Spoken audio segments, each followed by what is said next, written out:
नमस्कार दोस्तों, आरती सौरभ सहदेव चैनल पर आपका एक बार फिर से स्वागत है। तो आज हम फिर से लेकर आए हैं आपके लिए एक नई कहानी। तो आज की कहानी है हमारी चींटी और टिड्ढा की कहानी। तो चलिए दोस्तों, कहानी को हम शुरू करते हैं। गर्मी का दिन था। सुबह की खिली धूप में एक टिड्ढा बड़े मज़े से घास पर फुदक रहा था। वह बड़ा खुश था और उस खुशी में गा रहा था, नाच रहा था और जिंदगी के मज़े ले रहा था। एक ओर जहाँ टिड्ढा अपनी मस्ती में लगा हुआ था, वहीं दूसरी ओर एक चींटी अनाज के एक दाने को पीठ पर ढोकर अपने बिल में ले जा रही थी। जब चींटी टिड्ढे के पास से गुजरी तो टिड्ढे ने उसे अपने पास बुलाया और कहा, प्यारी चींटी, आ जाओ, मज़े करो। लेकिन चींटी ने मना कर दिया और अपने काम में लगी रही। वह पूरे दिन कड़ी मेहनत कर एक एक अनाज का दाना खेत से उठाकर अपने बिल तक ले जा रही थी। अपनी मस्ती में डूबा टिड्ढा चींटी को देखता और हंसता। वह बार बार उसे अपने पास बुलाता और कहता, प्यारी चींटी, तुम क्यों इतनी मेहनत कर रही हो? आओ, कुछ देर आराम करो, मेरा गाना सुनो। गर्मी के लंबे और उजले दिन हैं। ऐसे खूबसूरत दिन इस तरह से मेहनत कर के हुए क्यों बर्बाद कर रही हो? चींटी बोली, मैं ठंड के मौसम के लिए भोजन इकट्ठा कर रही हूँ। मेरी सलाह मानो तो तुम भी ऐसा ही करो, वरना बाद में पछताओगे। अभी से ठंड के मौसम के बारे में क्यों सोचकर चिंता कर रही हो? टिड्ढा बोला, मेरे पास पर्याप्त भोजन है और ठंड का मौसम तो अभी बहुत दूर है। उसकी तैयारी करने के लिए बहुत समय है। अभी का समय तो मैं आराम से सोते हुए और मज़े करते हुए बिताना चाहता हूँ। मेरी मानो तो मेहनत छोड़ो और मज़े करो। टिड्ढे की बात पर ध्यान न देकर चींटी अपने काम में लगी रही। पूरी गर्मी मेहनत कर उसने अपने बिल में ढेर सारा अनाज इकट्ठा कर लिया और ठंड के दिनों में उसे काम आने वाला था। उधर टिड्ढा ठंड के मौसम की तैयारी के स्थान पर पूरे दिन नाचता गाता रहा। अपनी मस्ती में उसे होश ही नहीं रहा कि गर्मी के दिन बहुत लंबे समय तक नहीं रहने वाले हैं। जल्द ही ठंड के दिन और फिर बरसात के दिन आ जाएंगे, जो उस जैसे जीवों के लिए मुश्किल भरे दिन होंगे। धीरे धीरे गर्मी चली गई और वसंत का मौसम आ गया। फिर वसंत का मौसम ठंड में तब्दील हो गया। अब तो सूरज बहुत ही मुश्किल से आसमान में नज़र आता। दिन छोटे हो गए, रातें बड़ी हो गई थी। कड़कड़ाती ठंड पड़ने लगी थी और बर्फबारी होने लगी थी। अब टिड्ढा को महसूस हुआ कि चींटी सही कह रही थी। उसे भी इस मौसम के लिए पहले से तैयारी करनी चाहिए थी। लेकिन वह तो पूरी गर्मी नाचता गाता और मज़े करता रहा। अब न उसे गाना गाने का मन कर रहा था और न ही नाचने का। उसका भोजन खत्म हो चुका था। वह ठंड और भूख से तड़प रहा था। उसने सोचा नहीं था कि ठंड इतनी बुरी भी हो सकती है। उसके पास भोजन नहीं था, बर्फ से बचने का इंतजाम नहीं था। उसे लगने लगा कि जिस गर्मी के मौसम में उसे इतने मज़े किए हैं, शायद अब अगली बार उस मौसम को देखने के लिए वह जिंदा ही ना बचे। एक दिन भूख से तड़पते हुए बर्फीले मौसम में उसकी नज़र चींटी पर पड़ी, जो अपने बिल में मज़े से आराम कर रही थी। उसके पास पर्याप्त भोजन था और ठंड से बचने के लिए आसरा टिड्ढा पछताने लगा और रोने लगा।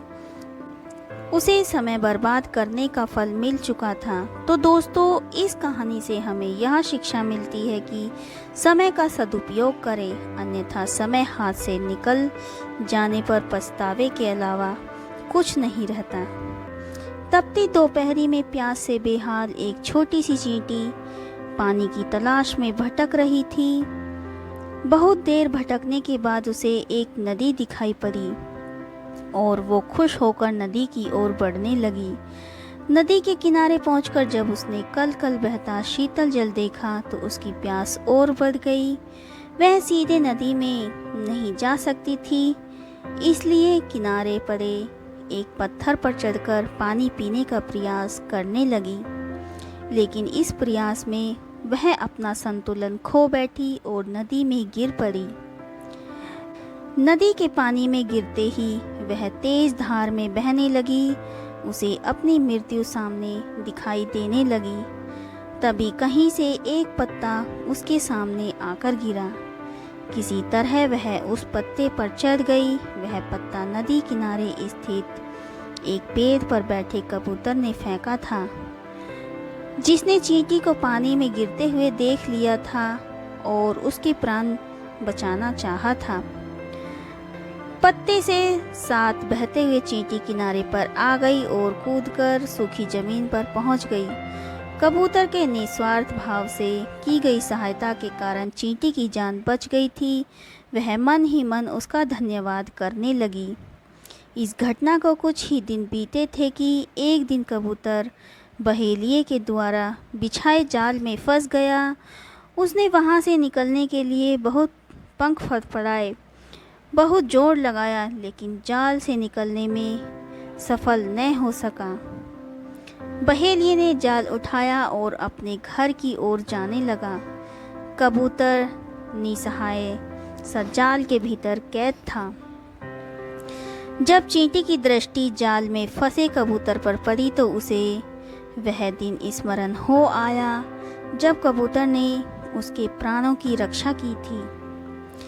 चींटी तुरंत बहेलिए के पास पहुंची और उसके पैर पर जोर जोर से काटने लगी।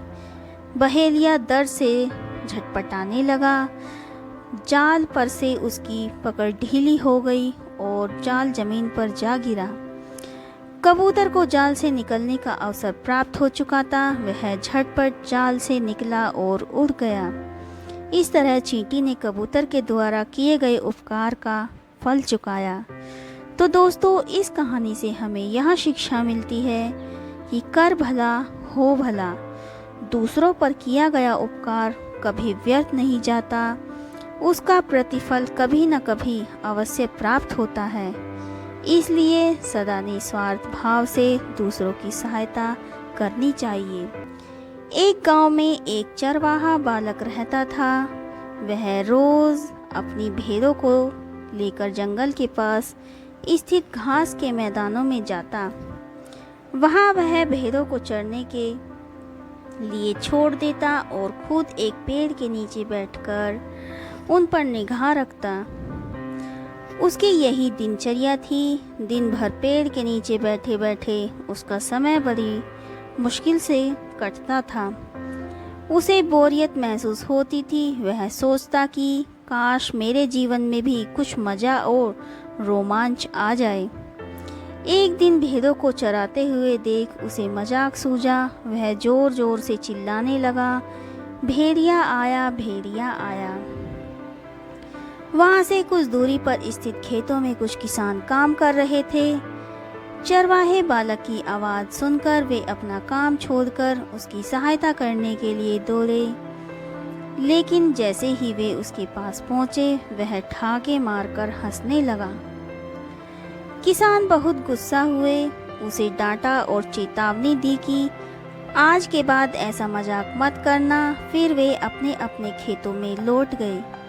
चरवाहे बालक को गांव के किसानों को भागते हुए अपने पास आता देखने में बड़ा मज़ा आया। उसने उनकी चेतावनी को गंभीरता से नहीं लिया। अगले दिन उसे फिर से मसखरी सूझी और फिर से वह चिल्लाने लगा, भेड़िया आया, भेड़िया आया। खेतों में काम कर रहे किसान अनहोनी की आशंका में फिर से दौड़े चले आए, जिन्हें देखकर चरवाहा बालक फिर से जोर जोर से हंसने लगा। किसानों ने उसे फिर से डांटा और चेतावनी दी, लेकिन उस पर इसका कोई असर नहीं हुआ। उसके बाद जब तब वह किसानों को इसी तरह भेड़िया आया कहकर बुलाता रहा। बालक के साथ कोई अनहोनी न हो जाए ये सोचकर भी किसान आते रहे, लेकिन वे उसकी इस शरारत से बहुत परेशान होने लगे थे। एक दिन चरवाहा बालक पेड़ की छाया में बैठकर बांसुरी बजा रहा था कि सच में एक भेड़िया वहां आ गया। वह सहायता के लिए चिल्लाने लगा, भेड़िया आया। लेकिन उसकी शरारतों से तंग आ चुके किसानों ने सोचा कि आज भी ये बालक उन्हें परेशान करने का प्रयास कर रहा है, इसलिए वे उसकी सहायता करने के लिए नहीं गए। भेड़िया उसकी कुछ भेड़ों को मारकर खा गया। चरवाहा बालक दौड़ते हुए खेत में काम कर रहे किसानों के पास पहुंचा और रोने लगा, आज सचमुच भेड़िया आया था, वह मेरी कुछ भेड़ों को मारकर खा गया।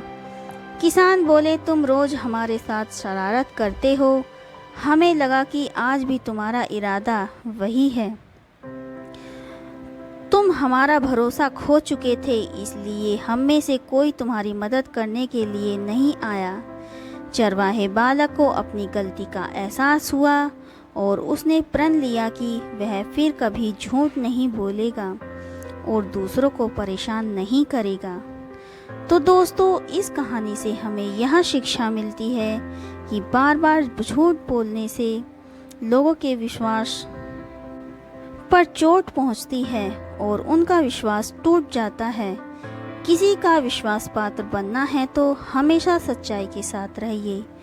तो बहुत समय पहले की बात है, जंगल में शांति से रहने वाले पशुओं और पक्षियों के मध्य किसी बात को लेकर अनबन हो गई।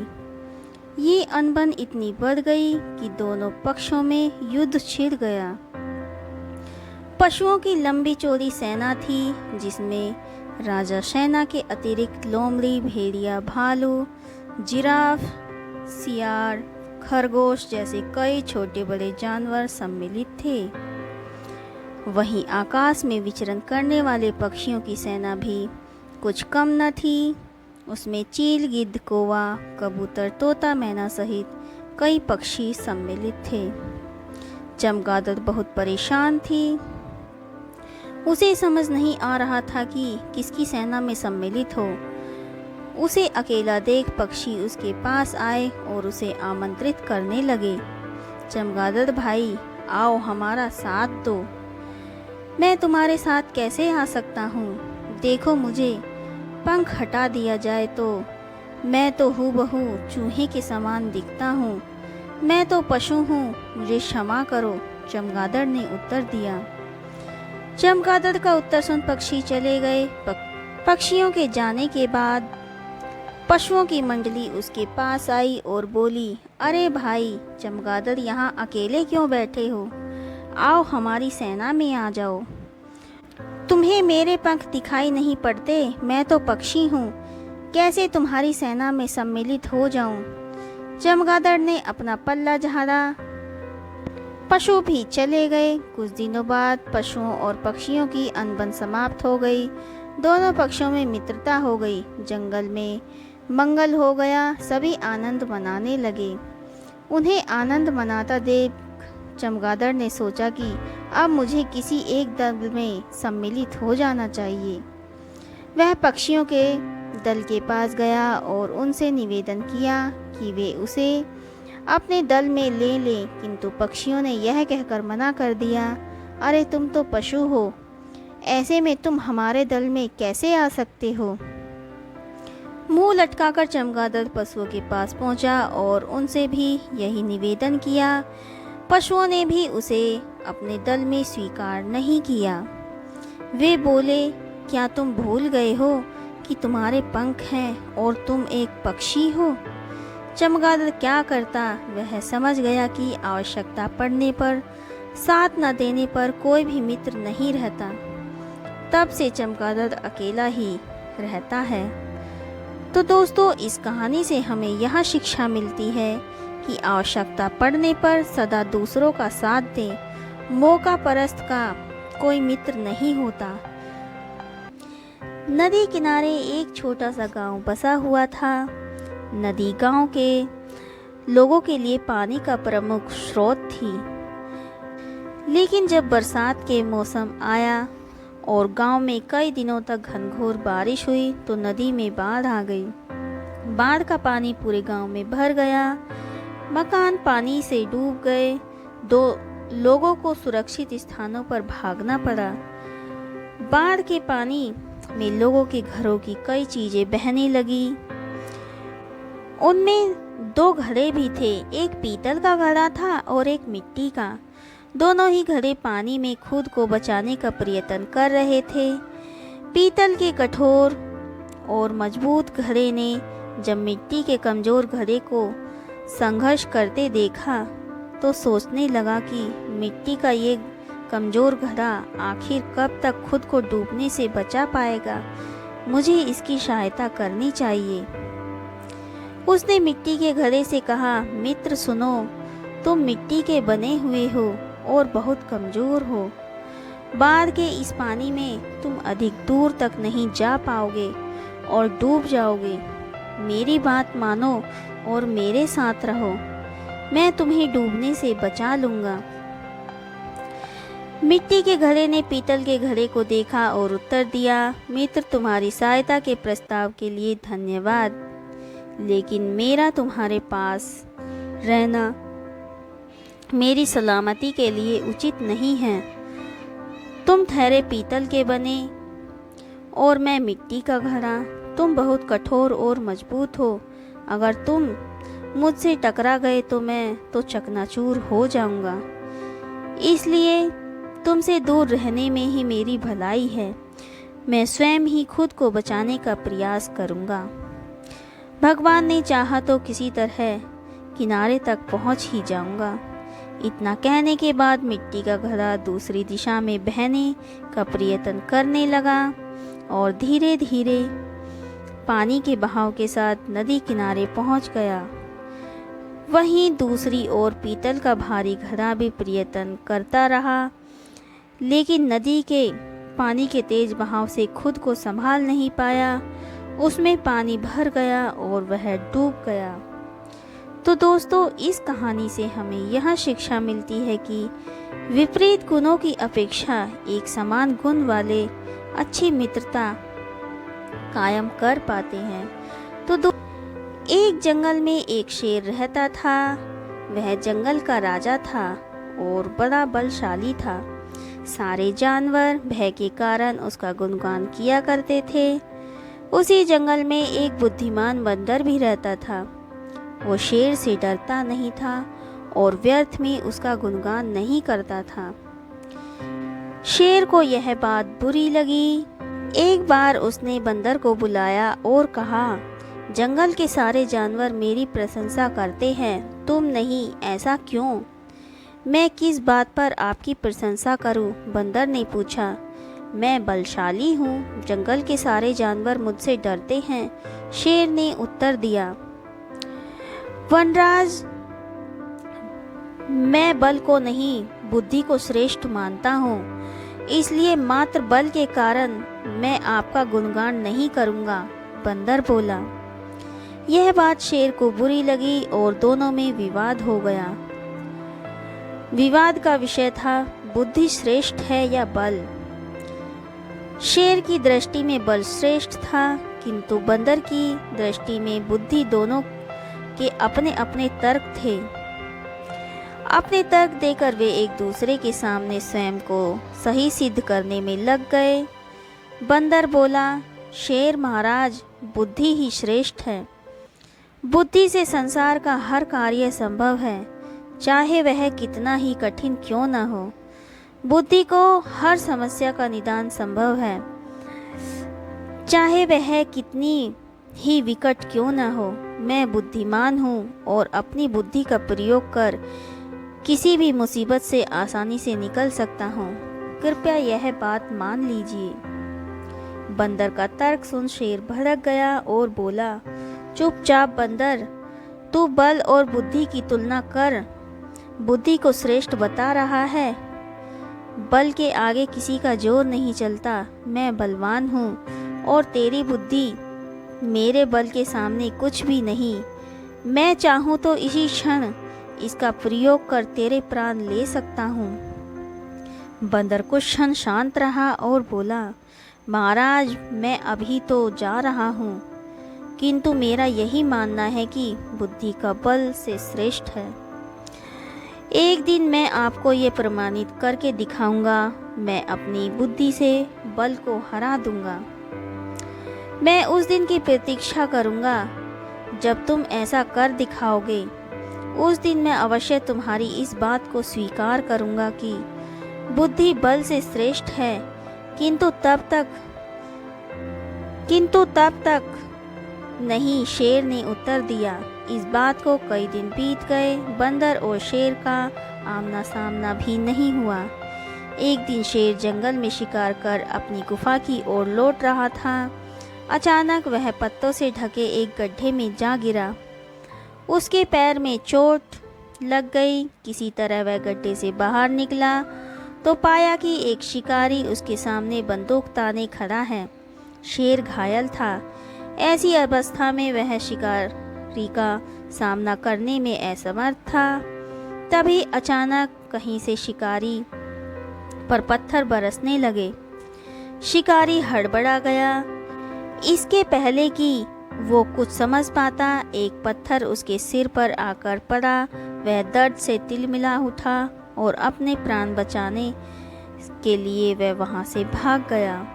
शेर भी चकित था कि शिकारी पर पत्थरों से हमला किसने किया और किसने उसके प्राणों की रक्षा की। वह इधर उधर देखते हुए ये सोच ही रहा था कि सामने एक पेड़ पर बैठे बंदर की आवाज़ उसे सुनाई दी। महाराज, आज आपके बल को क्या कहूँ। इतने बलवान होते हुए भी आज आपकी जान पर बन गई। बंदर को देख शेर ने पूछा, तुम यहाँ कैसे। महाराज, कई दिनों से मेरी उस शिकारी पर नज़र थी। एक दिन मैंने उसे गड्ढा खोदते हुए देखा तो समझ गया कि वह आपका शिकार करने की फिराकत में है। इसलिए मैंने थोड़ी बुद्धि लगाई और ढेर सारे पत्थर इस पेड़ पर एकत्रित कर लिए ताकि आवश्यकता पड़ने पर उनका प्रयोग शिकारी के विरुद्ध कर सकूं। बंदर ने शेर के प्राणों की रक्षा की थी। वह उसके प्रति कृतज्ञ था। उसने उसे धन्यवाद दिया। उसे अपने और बंदर में मध्य हुआ विवाद भी स्मरण हो गया। वह बोला, बंदर भाई, आज तुमने सिद्ध कर दिया कि बुद्धि बल से श्रेष्ठ होती है। मुझे अपनी गलती का एहसास हो गया है। मैं समझ गया हूँ कि बल पर हर समय और हर परिस्थिति में एक सा नहीं रहता, लेकिन बुद्धि हर समय और हर परिस्थिति में साथ रहती है। बंदर ने उत्तर दिया, महाराज, मुझे प्रसन्नता है कि आप इस बात को समझ गए। आज की घटना पर ध्यान दीजिए। शिकारी आपसे बल में कम था, किंतु इसके बावजूद उसने अपनी बुद्धि से आप पर नियंत्रण पा लिया। उसी प्रकार मैं शिकारी से बल में कम था, किंतु बुद्धि का प्रयोग कर मैंने उसे डराकर भगा दिया। इसलिए हर कहते हैं कि बुद्धि बल से श्रेष्ठ होती है। तो दोस्तों, इस कहानी से हमें यह शिक्षा मिलती है कि बुद्धि का प्रयोग कर हम हर समस्या का निराकरण किया जा सकता है। इसलिए बुद्धि को कभी कम ना समझें। जंगल का राजा शेर खा पी कर आराम से एक पेड़ की छांव में सो रहा था। तभी कहीं से एक नटखट चूहा वहां आ पहुंचा और खेलने लगा। खेलते खेलते वह शेर के ऊपर चढ़ गया। कभी वह शेर की पीठ पर दौड़ता तो कभी सिर पर चढ़ जाता। कभी वह अपने कान पर झूलता तो कभी पूंछ से खेलता। उसे बड़ा मजा आ रहा था और उसकी उछल कूद बढ़ती जा रही थी। नटखट चूहे की धमाचौकड़ी से शेर की नींद टूट गई। आँख खोलकर उसने देखा कि एक छोटा सा चूहा उसके ऊपर खेल रहा है। उसे बहुत गुस्सा आया और उसने चूहे को अपने पंजे में दबोच लिया। शेर के पंजे में आते ही चूहा डर गया और थर थर कांपने लगा। शेर बोला, बदमाश चूहे, तेरी इतनी हिम्मत कि तू जंगल के राजा शेर की नींद में खलल डाले। अब तेरी खैर नहीं, मरने के लिए तैयार हो जा। अब मैं तुझे मारकर खा जाऊंगा। मौत सामने देख चूहा गिड़गिड़ाने लगा, वनराज मुझे क्षमा करें, मुझसे बहुत बड़ी भूल हो गई। मुझ जैसे छोटे से प्राणी को खाकर आपको क्या मिलेगा? आपका पेट तो भर ही नहीं पाएगा। कृपया कर मुझे छोड़ दीजिए। अवसर आने पर मैं अवश्य आपके काम आऊँगा। चूहे की बात सुनकर शेर हंसने लगा और बोला, मैं जंगल का राजा हूँ, मुझसे बलशाली इस पूरे जंगल में कोई नहीं। तू छोटा सा चूहा मेरे क्या काम आएगा? लेकिन फिर भी मैं दया करके तुझे प्राणदान देता हूँ। मेरी नज़रों से दूर हो जा और आइंदा कभी मेरी नींद में खलल मत डालना। चूहा धन्यवाद कहकर वहाँ से चला गया। कुछ दिन बीते। एक दिन शेर जंगल में शिकार के लिए घूम रहा था कि वह शिकारी के द्वारा बिछाए गए जाल में फंस गया। उसने बहुत प्रयत्न किया किंतु जाल से बाहर नहीं आ पाया। वह मदद के लिए दहाड़ने लगा। शेर की दहाड़ वहां से गुजर रहे एक चूहे के कानों में पड़ी। वह वही चूहा था जिसे शेर ने दया कर प्राणदान दिया था।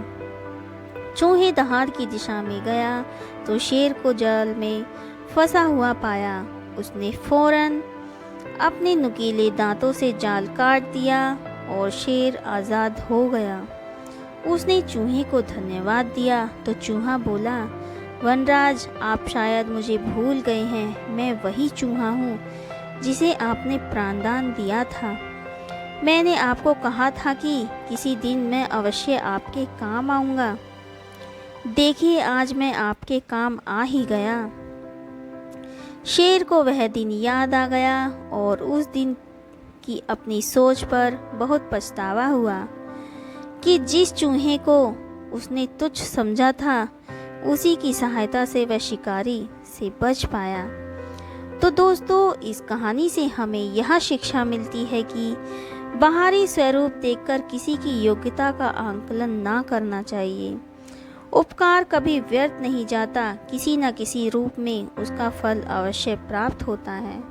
एक जंगल में एक शेर रहता था। एक दिन उसे बहुत जोरों की प्यास लगी। वह पानी पीने एक झरने के पास पहुंचा। उसी समय एक जंगली सूअर भी वहां पानी पीने आ गया। शेर और जंगली सूअर दोनों स्वयं को सर्वश्रेष्ठ समझते थे, इसलिए पहले पानी पीकर एक दूसरे पर अपनी श्रेष्ठता साबित करना चाहते थे। दोनों में ठन गई और लड़ाई शुरू हो गई। उसी समय एक गिद्ध आसमान से उड़ते हुए गुजरे। शेर और जंगली सूअर की लड़ाई देख उन्होंने सोचा कि आज तो दावत पक्की है। इन दोनों की लड़ाई में कोई न कोई तो अवश्य मरेगा। फिर छककर उसका मांस खाएंगे और वहीं मंडराने लगे। इधर शेर और जंगली सूअर के बीच लड़ाई जारी थी। दोनों पर्याप्त बलशाली थे, इसलिए पीछे हटने के लिए कतई तैयार नहीं थे। लड़ते लड़ते अचानक शेर की दृष्टि आसमान में मंडराते गिद्धों पर पड़ी। वह फौरन सारा माजरा समझ गया। लड़ना बंद कर वह जंगली सूअर से बोला, ऊपर आसमान में देखो, गिद्ध मंडरा रहे हैं। वे हम दोनों में से किसी एक की मौत की प्रतीक्षा में हैं। लड़ते लड़ते मरने और फिर गिद्धों की आहार बनने से अच्छा है कि हम आपस में मित्रता कर लें और शांति से पानी पीकर अपने घर लौटें।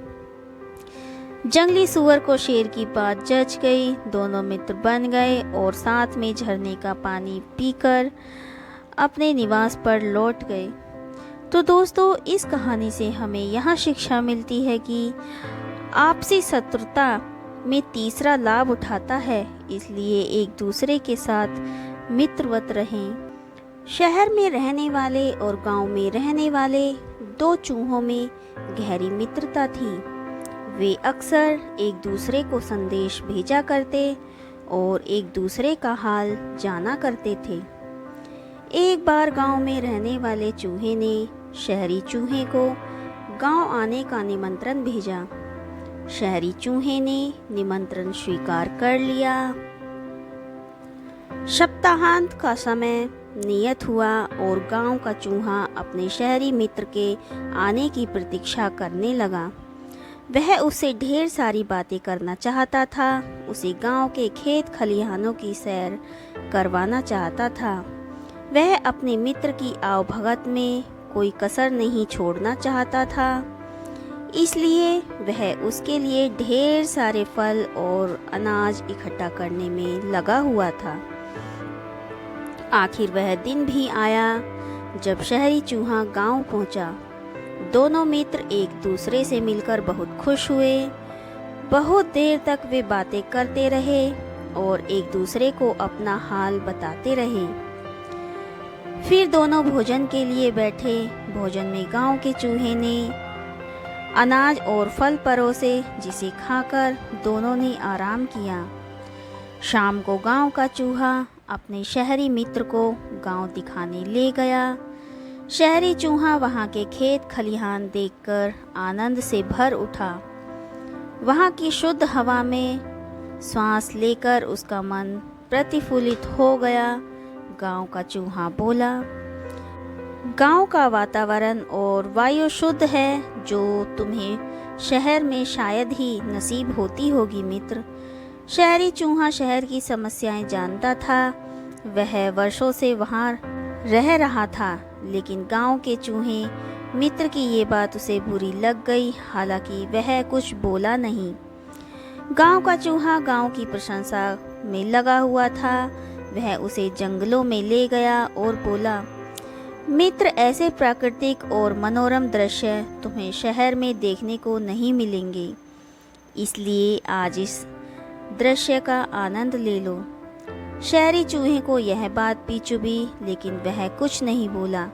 वह सोचने लगा कि अब अपने इस ग्रामीण मित्र को शहरी चकाचौंध का जीवन दिखाना पड़ेगा, तब इसे समझ आएगा कि शहर कितना शानदार होता है। रात होने पर दोनों चूहे घर वापस आ गए। भोजन का समय आया तो गांव के चूहे ने फिर से शहरी चूहे को फल और अनाज परोसा। शहरी चूहा भोजन के आदि चूहों के यह भोजन गले को नहीं उतर रहा था। वह बोला, मित्र, क्या तुम हर समय फल और अनाज खाते हो? शहर आओ, मैं तुम्हें एक से बढ़कर एक पकवान खिलाऊंगा, साथ ही वहाँ का शानदार जीवन भी दिखाऊंगा। कल ही तुम मेरे साथ चलो। गांव के चूहे में शहर देखने की लालसा जाग गई। वह फौरन तैयार हो गया। रात नरम घास पर सोने के बाद अगली सुबह उठकर दोनों शहर के लिए निकल गए। शहरी चूहा अपने ग्रामीण मित्र को उस घर में ले गया जहां वह रहा करता था। वह किसी अमीर आदमी का घर था। उसमें ही शहरी चूहे का बिल था। उतना बड़ा और सजा धजा घर देखकर गांव के चूहे की आंखें चौंधिया गईं। खाने की मेज देखी तो उसका मुंह खुला का खुला रह गया।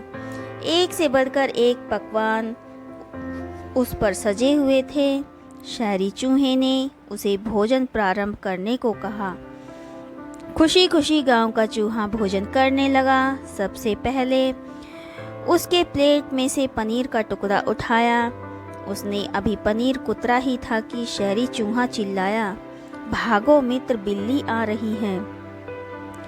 बिल्ली से अलमारी में छुप जाओ, नहीं तो जान से हाथ धोना पड़ेगा। पनीर छोड़ा। गांव का चूहा शहरी चूहे के साथ अलमारी की ओर भागा। कुछ देर तक दोनों अलमारी में छुपे रहे। बिल्ली के जाने के बाद वहां से निकले शहरी चूहा फिर से अपने मित्र चूहे को भोजन के लिए ले गया, लेकिन डर के मारे उसकी भूख मर गई। शहरी चूहा उसकी हालत देख बोला, मित्र डरने की कोई बात नहीं है, बिल्ली चली गई है। वैसे यह शहरी जीवन का हिस्सा है, यहाँ यूं ही जीवन जीते हैं। लो केक खाकर देखो। गांव के चूहे ने केक का टुकड़ा ले लिया, लेकिन इसके पहले वह उसे मुंह में डाल पाता, शहरी चूहा चिल्लाया, भागो मित्र, कुत्ता आ गया है। दोनों फिर से भागकर अलमारी में जा छुपे। शहरी चूहे ने बताया कि उस घर के मालिक ने एक कुत्ता पाला हुआ है जो बड़ा भयानक है, उससे बचकर रहना पड़ता है। गांव का चूहा बहुत ज़्यादा डर गया था। अलमारी से बाहर आने के बाद वह एक क्षण भी वहाँ नहीं रुका। वह बोला, मित्र मुझे जाने दो, मैं शहरी जीवन मुझे तो रास नहीं आता, यहाँ तो हर समय सिर पर खतरा मंडराता रहता है, इससे तो गांव ही अच्छा है। फिर वह गांव की ओर चल पड़ा और गांव पहुंचकर ही दम लिया। वहां पहुंचकर वह सोचने लगा, जगह वही अच्छी है जहां जीवन सुरक्षित है। तो दोस्तों, इस कहानी से हमें यह शिक्षा मिलती है कि अमन चैन का साधारण जीवन ऐसे ऐशो आराम के जीवन से बेहतर है जो खतरों से भरा हुआ है। एक भूखे कुत्ते को गांव के एक कसाई ने दया कर एक हड्डी का टुकड़ा दे दिया। कुत्ते ने हड्डी का वह टुकड़ा मुंह में दबाया और खुशी खुशी एकांत तलाशने चल पड़ा। एकांत में वह आराम से तृप्त होने तक हड्डी को चूसकर उसका स्वाद लेना चाहता था। रास्ते में एक नदी पड़ी। कुत्ता जब नदी के किनारे से गुजरा तो उसकी दृष्टि नदी के पानी पर दिखाई दे रही थी। अपनी ही परछाई पर पड़ी मूर्ख कुत्ते ने सोचा कि कोई दूसरा कुत्ता वहाँ मौजूद है जो उसे घूर रहा है। अपनी परछाई में उसे अपने मुंह में दबी हड्डी दिखाई दी और वह मूर्खतावश सोचने लगा कि दूसरे कुत्ते के पास भी हड्डी है। वह लालच से भर उठा और उस हड्डी को हथियाने के लिए अपना दिमाग लड़ाने लगा। उसे अपनी शक्ति पर अभिमान था। उसने सोचा कि दूसरे कुत्ते को मैं भौंककर डरा दूंगा और हड्डी छीन लूंगा। अगर ये भौंकने से नहीं डरा तो लड़ाई मैं हरा ही दूंगा इसे। उसके बाद वह नदी में दिख रही अपनी ही परछाई पर भौंकने लगा, जिससे उसके मुंह में दबी हड्डी पानी में गिर गई। कुत्ते ने देखा कि दूसरे कुत्ते के मुंह में भी अब हड्डी नहीं थी। कुत्ते को अपनी मूर्खता का एहसास हो गया और वह मुंह लटकाकर वहां से चला गया। लालच ने उससे वह भी छीन लिया जो उसके पास था। तो दोस्तों, इस कहानी से हमें यह शिक्षा मिलती है कि हमें कभी लालच नहीं करना चाहिए। नदी किनारे एक छोटा सा गांव था।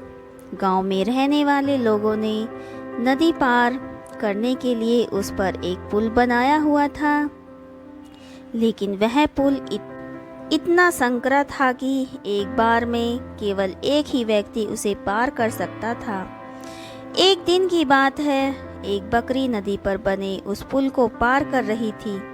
पुल पर चलते चलते उसने देखा कि एक दूसरी बकरी उसी पुल पर विपरीत दिशा में चली आ रही है। कुछ ही देर में दोनों पुल के बीचों बीच पहुंच गईं। पुल को एक बार में केवल एक ही बकरी पार कर सकती थी, इसलिए दोनों बकरियां कुछ देर तक इंतजार करती रही कि सामने वाली बकरी पीछे हट जाएगी, लेकिन ऐसा नहीं हुआ। दोनों में से कोई भी अपनी जगह से नहीं हिली, बल्कि अड़कर खड़ी रही। तब एक बकरी दूसरी बकरी से बोली, तुम मुझे जाने का रास्ता दो क्योंकि तुमसे बड़ी हूँ। इस बात पर दूसरी बकरी हंस पड़ी और बोली, होगी तो मुझसे बड़ी, लेकिन मैं तुमसे कहीं ज़्यादा ताकतवर हूँ। मैं तुमसे जल्दी से ये पुल पार कर लूँगी, इसलिए मुझे तुरंत रास्ता दो। पहली बकरी बोली, मैं तुमसे बड़ी हूँ और ताकतवर भी हूँ, इसलिए हट जाओ। कुछ देर तक दोनों इसी बात पर बहस करती रहीं कि दोनों में कौन ज़्यादा ताकतवर है। फिर बहस लड़ाई में बदल गई। दोनों अपनी सींगों से एक दूसरे पर वार करने लगीं। धीरे धीरे उनकी लड़ाई बहुत बढ़ गई। परिणाम ये हुआ कि उनका संतुलन बिगड़ा और वे दोनों पुल से नीचे गिरी। नीचे नदी की तेज धार उनको बहा ले गई और अंततः दोनों मर गईं। कुछ देर बाद दो और बकरियां विपरीत दिशा से उस पुल पर चलते हुए आई और बहस करने लगी कि पीछे कौन हटेगी और कौन दोनों को रास्ता देगी। इस बार एक बकरी ने समझदारी से काम लिया और कुछ देर सोचकर दूसरी बकरी से बोली, ये पुल बहुत संकरा है, इसे एक बार में कोई एक ही पार कर सकता है। यदि हमने लड़ाई की मूर्खता की तो नदी में गिरकर अपनी जान गंवा देंगी, इसलिए ऐसा करते हैं कि मैं पुल पर लेट जाती हूँ, तुम मुझे लांग कर दूसरी ओर चले जाना। दूसरी बकरी को भी ये बात समझदारी भरी लगी। उसने पहली बकरी की बात मान ली। पहली बकरी पुल पर लेट गई और दूसरी बकरी उसे लांग कर दूसरी ओर चली गई। इस तरह दोनों ने पुल पार कर लिया। तो दोस्तों, इस कहानी से हमें यह शिक्षा मिलती है कि गुस्सा और अहंकार बर्बादी की ओर ले जाता है। वही समझदारी से काम लेने पर हर समस्या का समाधान निकल आता है। एक बार एक समुद्री नाविक एक बड़े जहाज में समुद्री यात्रा पर निकले। उनमें से एक नाविक के पास एक पालतू बंदर था। उसने उसे भी अपने साथ जहाज पर रख लिया। यात्रा प्रारंभ हुई। जहां कुछ दिन की यात्रा के बाद समुद्र के बीचों बीच पहुंच गया। गंतव्य तक पहुंचने के लिए नाविकों को अभी भी कई दिनों की यात्रा करनी थी। इतने दिनों तक मौसम नाविकों के लिए अच्छा रहा था, लेकिन एक दिन समुद्र में भयानक तूफान आ गया। तूफान इतना तेज था कि नाविकों का जहाज टूट गया। नाविकों के जहाज को बचाने की बहुत कोशिश की, लेकिन अंततः जहाज पलट गया। नाविक अपनी जान बचाने के लिए समुद्र में तैरने लगे। बंदर भी पानी में जा गिरा था। उसे तैरना नहीं आता था। वह डूबने लगा और उसे अपनी मौत सामने नजर आने लगी। वह अपनी जान बचाने के लिए चीख पुकार मचाने लगा। उसी समय एक डॉल्फिन वहां से गुजरी। उसने बंदर को डूबते हुए देखा तो उसके पास गई और अपनी पीठ पर उसे बिठा लिया। वह बंदर को लेकर एक द्वीप की ओर तैरती चली गई। द्वीप पर पहुंचकर डॉल्फिन ने बंदर को अपनी पीठ से उतारा। बंदर की जान में जान आ गई। डॉल्फिन ने बंदर से पूछा, क्या तुम इस स्थान को जानते हो? हाँ बिल्कुल, यहाँ का राजा तो मेरा बहुत अच्छा मित्र है और तुम जानती हो कि मैं भी एक राजकुमार हूँ। बंदर की आदत बढ़ा चढ़ाकर बात करने की थी। वह डॉल्फिन के सामने बड़ी बड़ी बातें करने लगा। डॉल्फिन समझ गई कि बंदर अपनी शान बघाड़ने के लिए झूठ बोल रहा है, क्योंकि वह एक निर्जन द्वीप था जहाँ कोई भी नहीं रहता था। वह बंदर की बात का उत्तर देती हुई बोली, ओ, तो तुम एक राजकुमार हो। बहुत अच्छी बात है, लेकिन क्या तुम्हें पता है कि बहुत जल्द तुम इस द्वीप के राजा बनने वाले हो? राजा और मैं कैसे? बंदर ने आश्चर्य से पूछा। वो इसलिए कि तुम द्वीप पर इकलौते प्राणी हो, इसलिए बड़े आराम से यहाँ के राजा बन सकते हो। मैं जा रही हूँ, अब तुम अपना राजपाट संभालो। इतना कहकर डॉल्फिन तैरकर वहाँ से दूर जाने लगी।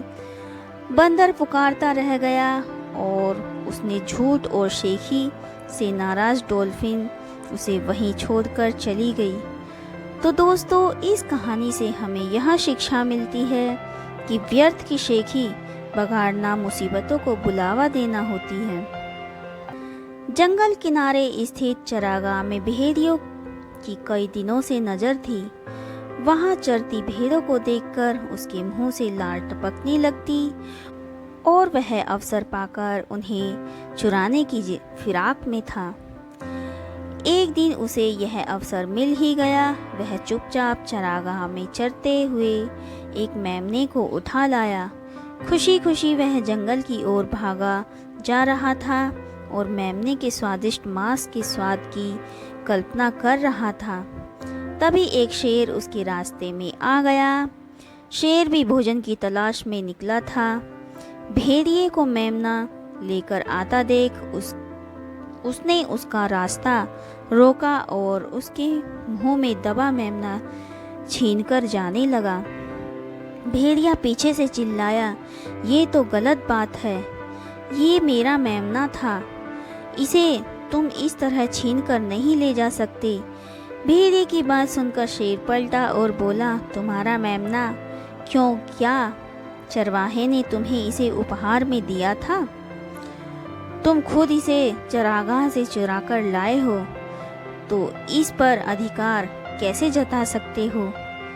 फिर भी यदि यह चरागाह से चुराने के बाद यह तुम्हारा मेमना बन गया था, तो तुमसे छीन लेने के बाद अब ये मेमना मेरा बन गया है। मुझसे छीन सकते हो तो छीन लो। भेड़िया जानता था कि शेर से पंगा लेना जान से हाथ धोना है, इसलिए वह अपना सा मुंह लेकर वहाँ से चला गया। तो दोस्तों, इस कहानी से हमें यह शिक्षा मिलती है कि गलत तरीके से प्राप्त की गई वस्तु उसी तरीके से हाथ से निकल जाती है। एक बार एक समुद्री नाविक एक बड़े जहाज में समुद्री यात्रा पर निकले। उनमें से एक नाविक के पास एक पालतू बंदर था। उसने उसे भी अपने साथ जहाज पर रख लिया। यात्रा प्रारंभ हुई। जहां कुछ दिन की यात्रा के बाद समुद्र के बीचों बीच पहुंच गया। गंतव्य तक पहुंचने के लिए नाविकों को अभी भी कई दिनों की यात्रा करनी थी। इतने दिनों तक मौसम नाविकों के लिए अच्छा रहा था, लेकिन एक दिन समुद्र में भयानक तूफान आ गया। तूफान इतना तेज था कि नाविकों का जहाज टूट गया। नाविकों के जहाज को बचाने की बहुत कोशिश की, लेकिन अंततः जहाज पलट गया। नाविक अपनी जान बचाने के लिए समुद्र में तैरने लगे। बंदर भी पानी में जा गिरा था। उसे तैरना नहीं आता था। वह डूबने लगा और उसे अपनी मौत सामने नजर आने लगी। वह अपनी जान बचाने के लिए चीख पुकार मचाने लगा।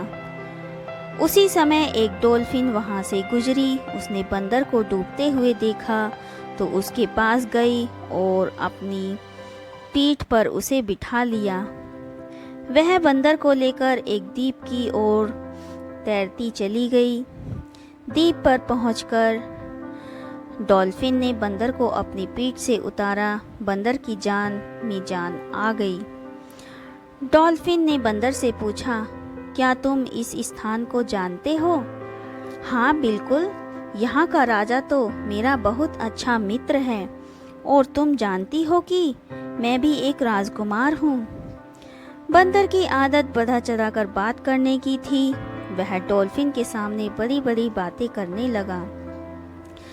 डॉल्फिन समझ गई कि बंदर अपनी शान बघाड़ने के लिए झूठ बोल रहा है, क्योंकि वह एक निर्जन द्वीप था जहाँ कोई भी नहीं रहता था। वह बंदर की बात का उत्तर देती हुई बोली, ओ, तो तुम एक राजकुमार हो। बहुत अच्छी बात है, लेकिन क्या तुम्हें पता है कि बहुत जल्द तुम इस द्वीप के राजा बनने वाले हो? राजा और मैं कैसे? बंदर ने आश्चर्य से पूछा। वो इसलिए कि तुम द्वीप पर इकलौते प्राणी हो, इसलिए बड़े आराम से यहाँ के राजा बन सकते हो। मैं जा रही हूँ, अब तुम अपना राजपाट संभालो। इतना कहकर डॉल्फिन तैरकर वहाँ से दूर जाने लगी। बंदर पुकारता रह गया और उसने झूठ और शेखी से नाराज डॉल्फिन उसे वहीं छोड़कर चली गई। तो दोस्तों, इस कहानी से हमें यह शिक्षा मिलती है कि व्यर्थ की शेखी बगाड़ना मुसीबतों को बुलावा देना होती है। एक जंगल में एक दुष्ट और लालची भेड़िया रहता था। एक दिन उसने एक हिरन का शिकार किया। शिकार के बाद वह अपने लालच पर नियंत्रण नहीं रख पाया और जल्दी जल्दी उसे खाने लगा। इस जल्दबाजी में एक हड्डी उसके गले में अटक गई। हड्डी अटक जाने पर वह बहुत परेशान हो गया। अब उससे न कुछ खाते बन रहा था और न ही पीते। उसने बहुत कोशिश की कि किसी तरह हड्डी उसके गले से निकल जाए, लेकिन सारी कोशिश बेकार गई। अंत में उसने किसी से सहायता लेने का विचार किया। वह सोचने लगा कि ऐसा कौन है जो उसके गले की हड्डी का टुकड़ा निकाल सकता है। कुछ देर सोचने पर उसे सारस का ध्यान आया। सारस की लंबी गर्दन और चोंच थी। वह उसके मुंह में अपनी चोंच घुसाकर आसानी से हड्डी निकाल सकता था। बिना देर किए भेड़िया सारस के पास पहुंचा और बोला, सारस भाई, मेरे गले में एक हड्डी अटक गई है। क्या तुम अपनी चोंच से वो हड्डी निकाल दोगे? मैं तुम्हारा बहुत आभारी रहूँगा और तुम्हें उचित इनाम भी दूंगा। सारस पहले तो भेड़िए के मुंह में अपनी चोंच डालने से डरा, लेकिन बाद में वे उसे भेड़िए पर दया आ गई और तैयार हो गया। भेड़िया मुंह खोलकर खड़ा हो गया और सारस ने उसमें अपनी चोंच डाल दी, लेकिन उसकी चोंच हड्डी तक नहीं पहुंच पाई। तब उसे अपनी आधी गर्दन भी भेड़िए के मुंह में घुसानी पड़ी। सारस की गर्दन मुंह में जाते ही लालची भेड़िए के मन में लालच जागने लगा। वह सोचने लगा कि यदि मैं इसकी लजीज गर्दन को चबा पाता तो मज़ा आ जाता, लेकिन उस समय उसे अपने मुंह में फंसी हड्डी निकलवानी थी, इसलिए वह मन मार कर रह गया। कुछ ही देर में सारस ने उसके गले से हड्डी निकाल दी। हड्डी निकलते ही भेड़िया जाने लगा। न उसने सारस को धन्यवाद दिया, न ही इनाम। सारस ने उसे रोककर कहा, मेरा इनाम कहाँ है? तुमने कहा था कि तुम इस काम के बदले मुझे इनाम दोगे। भेड़िया बोला, एक भेड़िए के मुंह में अपनी गर्दन डालकर भी तुम सही सलामत हो, क्या यह तुम्हारा इनाम नहीं है? इतना कहकर भेड़िया चला गया और सारस मुंह लटका कर खड़ा रह गया। तो दोस्तों, इस कहानी से हमें यह शिक्षा मिलती है कि लालची और दुष्ट व्यक्ति से कभी कृतज्ञता का या पुरस्कार की अपेक्षा नहीं करनी चाहिए। तो दोस्तों, आज की कहानी आपको हमारी कैसी लगी हमें कमेंट करके ज़रूर बताएं। अगर आपको हमारी कहानी पसंद आई हो तो उसे ज़्यादा से ज़्यादा लाइक और शेयर करें और हमारे चैनल को सब्सक्राइब करना ना भूलें। धन्यवाद।